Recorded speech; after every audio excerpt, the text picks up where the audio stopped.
after the election is all said and done is he's copying to, yeah, I lied and I don't care. And look, even in the clip that you ran, Harry Reid said, I have no evidence that Mitt Romney didn't pay his taxes, right? Well, Jessica, I mean, it's not the first time Harry Reid's been called harsh names, but these are sort of Those tough. are pretty extreme, which he has well, said. but these are serious, but what he did was pretty extreme, too. I'm not denying that. I don't think Harry Reid should have done that. We didn't need him to do that. You're allowed to lie. You're allowed to say anything you want to say on the floor of the United States Senate and not be held accountable. At least on that measure, you would say we should change the rules. No, I don't think that we should change the rules. I think that people should operate to a higher standard, and maybe we can have some sort of censoring system. But if you change the law, you would encumber debate on the Senate floor, and special interests would get involved. So lying is a critical component of debate. That is not what I said at all. And I'm asking. You know that. No, it's not a critical part of the debate, but I don't think that you can change the law. You can work to improve the situation, and we can demand higher standards from people, including Harry Reid, who certainly should have done that. We did not need him to lie about that to win.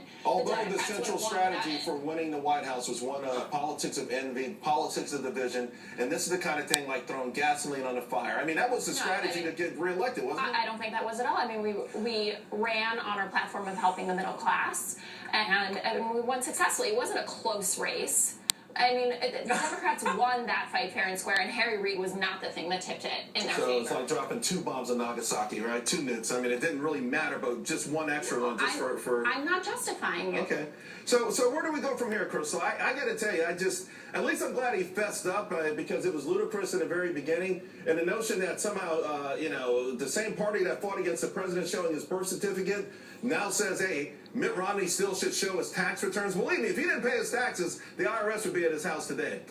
You know, the election in 2012 was not about Mitt Romney's tax returns. And I agree, we need a fair process. And I think we can start with the Senate Ethics Committee adding lying to, the violations that that are meted out. If you violate any of these rules, then you're going to have to be censored. But I think we need to take it a step further. I think, to use the Senate floor as a platform for a presidential candidate and to lie in favor of one over the other should be grounds for much stronger action than censure. I mean, the election wasn't fair.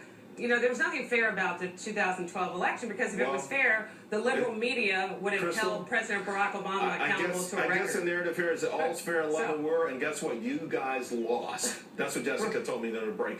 You guys Jessica did not say that. You guys were fantastic. Really appreciate it. Thank you very much.